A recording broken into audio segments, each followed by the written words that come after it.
नमस्कार दोस्तों, स्वागत है आपका अपने इस channel Hindi literature for UPSC में। तो आज का जो टॉपिक है हमारा वो है हिंदी साहित्य द्वितीय प्रश्न पत्र सेकंड पेपर के। आज हम सिलेबस को देखेंगे और जब सेकंड के पेपर के सिलेबस को हम देखेंगे तो हम ये जानेंगे कि कौन कौन से टॉपिक्स को हमको पढ़ना है अभी। ठीक है, तो जरा चलिए निगाह मार लेते हैं एक बार इस पे कि हमारा जो हिंदी लिटरेचर का सेकंड पेपर है उसका फुल सिलेबस यूपीएससी के अकॉर्डिंग क्या है। इसको अगर आप चाहते हैं तो यूपीएससी की साइट पर जाकर भी आप इसको डाउनलोड कर सकते हैं। अगर नहीं करना है तो मैंने इस पूरा पेपर आपका जो सिलेबस है सेकंड पेपर का वो यहाँ पर दे दिया है, आप एक बार इसको भी नोट डाउन अपनी कॉपी पे कर सकते हैं। तो जो हिंदी का सेकंड पेपर होता है ये भी पहले पेपर की तरह दो पार्ट में डिवाइड होता है, पार्ट 1 एंड पार्ट 2 में। तो जो इसका पार्ट 1 है जिसको खंड क कहते हैं उसको बोलते हैं पद्यखंड। पद्यखंड, ठीक है, जिसमें कविता वगैरह जो आपकी आएंगी, व्याख्याएं आती हैं इसमें से। तो ये इसमें से यूपीएससी व्याख्या तथा प्रश्न दोनों पूछता है। व्याख्या मतलब एक्सप्लेनेशन, इसमें आपको कुछ पद दे दिए जाएंगे, पद, ठीक है। तो उन पदों की आपको व्याख्या करनी होती है और उससे रिलेटेड जो भी रचयिता है, जो भी लेखक हैं, उनसे रिलेटेड प्रश्न पूछे जा सकते हैं या उस रचना से रिलेटेड भी प्रश्न पूछे जा सकते हैं। ठीक है, तो पहला है हमारा जो पदखंड का टॉपिक रहेगा जिसको हम पढ़ेंगे वो है कबीर ग्रंथावली। बट कबीर ग्रंथावली में जरा देखिएगा कि कबीर ग्रंथावली में आपको पढ़ना क्या है। तो कबीर ग्रंथावली पूरी नहीं पढ़नी है हमको। कबीर ग्रंथावली के आरंभिक 100 पद, स्टार्टिंग के जो 100 पद हैं दिए गए होंगे, ठीक है, उसको पढ़ना है हमें, तो उसको समझना है। कबीर जी ने इसको लिखा है, ठीक। तो इसमें आरंभिक 100 पद में क्या क्या आता है? गुरु को अंग, सुमिरन को अंग, विरह को अंग, ये सब मिला के आरंभिक 100 पद में आ जाते हैं। ठीक है, लगभग 30 लगभग कुछ मिला के बनते टोटल, तो ये हो जाते हैं 100। ठीक, इसके जब हम क्लास करेंगे तो इसके एक्सप्लेनेशन को अच्छे से समझेंगे हम लोग।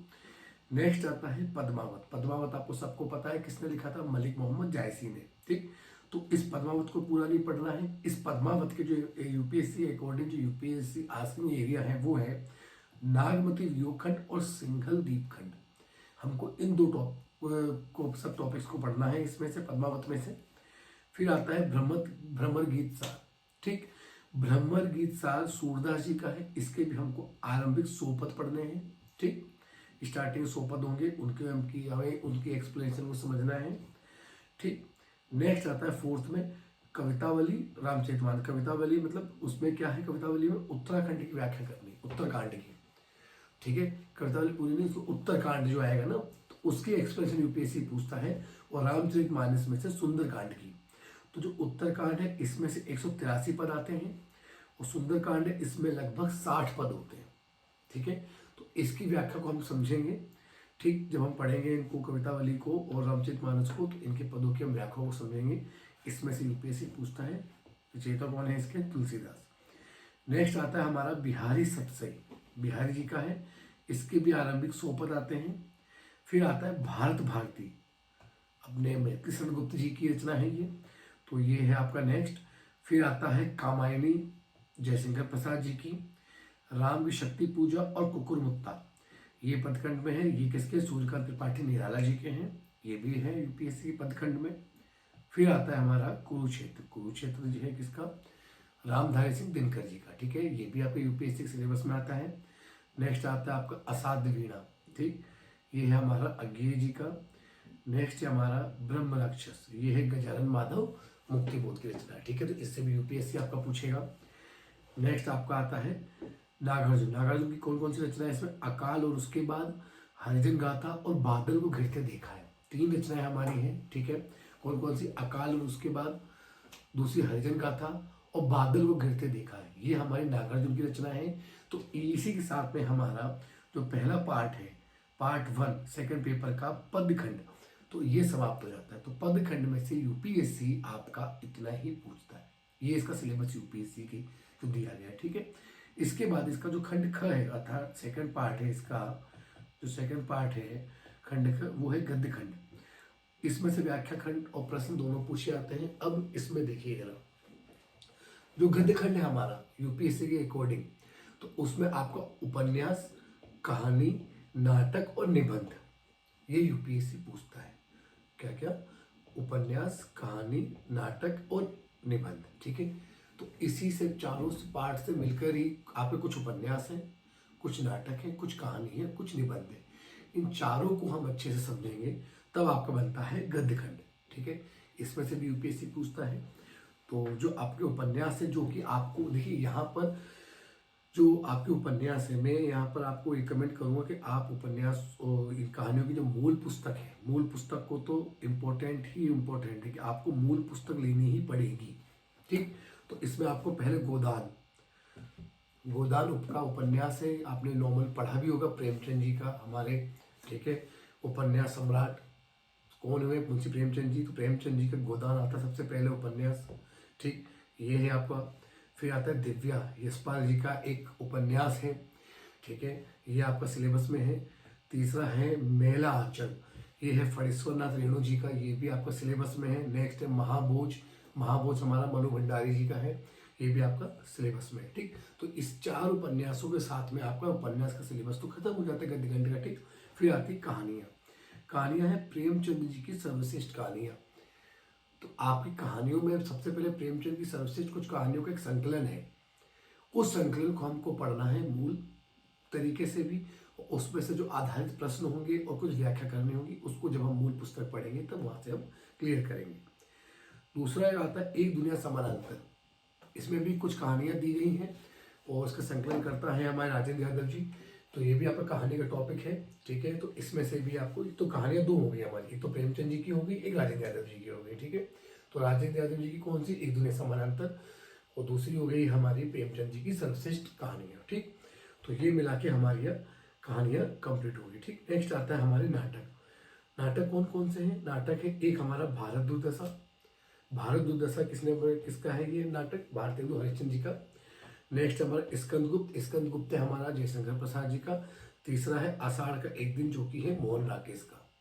ठीक है, तो तीन आपके नाटक होंगे इसमें, भारत दुर्दशा हरिश्चंद्र का, स्कंदगुप्त जयशंकर प्रसाद जी का, आषाढ़ का एक दिन हमारा मोहन राकेश का। तो यहाँ पर हमारे तीन नाटक हमको पढ़ने हैं। फिर आते हैं हमारे दो निबंध होंगे, चिंतामणि और निबंध निलय। तो दो निबंधों को पढ़ना है। तो इसी के साथ में आपका तो सेकंड पार्ट है गद्य खंड भी कंप्लीट हो जाता है। तो इसी के साथ में आपका पूरा जो है सेकंड पेपर का आपका पूरा सिलेबस कंप्लीट हो चुका है। ये है यूपीएससी का पूरा सिलेबस। ठीक है, खंड क और खंड ख। तो वापस समझ लीजिए, जो हमारा खंड क होगा वो पद्य खंड है, और जो हमारा खंड ख होगा वो हमारा गद्य खंड है। समझ में आ गया आपको? ठीक है, तो गद्य खंड और पद्य खंड दोनों से प्रश्न पूछे जाएंगे। बस मैं यहाँ पर आपको थोड़ी सलाह ये देना चाहूँगा कि अगर आप इसके लिए पद्य खंड के जो स्टार्टिंग खंड का है, जैसे कबीर ग्रंथावली हो गया, पद्मावत हो गया, भ्रमर गीत साहब, कवितावली, रामचरितमानस और बिहारी सत्संग, यहाँ तक अगर आप कोई मूल पुस्तक नहीं भी लेते तो चल जाएगा, क्योंकि मैं आपको एक्सप्लेनेशन प्रोवाइड करूँगा टेलीग्राम चैनल पे। तो इसलिए आप टेलीग्राम चैनल को जरूर ज्वाइन कीजिएगा। नीचे लिंक आपको दी जाएगी, वहाँ जाकर टेलीग्राम को जरूर ज्वाइन कीजिएगा, कि यहाँ पर आपको एक्सप्लेनेशन दी जाएगी। सीधे आप अपने वहाँ से पीडीएफ डाउनलोड करके रखिएगा, मैं यहाँ से समझाऊंगा, आप वहाँ पर समझिएगा।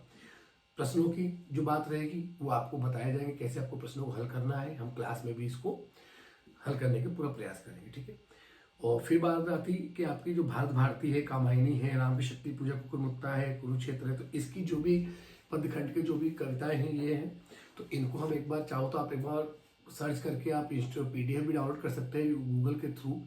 अगर आप नहीं कर सकते हैं तो मूल पुस्तक लेना चाहो तो मूल पुस्तक जैसा आपको सही लगे। ठीक है, हार्ड कॉपी सॉफ्ट कॉपी जो भी आप ले सकते हैं, बट मूल पुस्तक मैं तो बोलूँगा आपको लीजिएगा, क्योंकि मूल पुस्तक आपको सेकंड पेपर के लिए पढ़ना जरूरी हो जाता है यहाँ पे आके। ठीक है, ताकि लेखक के विचारों को जब आप इनसे आधारित कुछ प्रश्न आएंगे तो उनके विचारों को समझने के लिए आपको मूल पुस्तक का पढ़ना अति आवश्यक हो जाता है।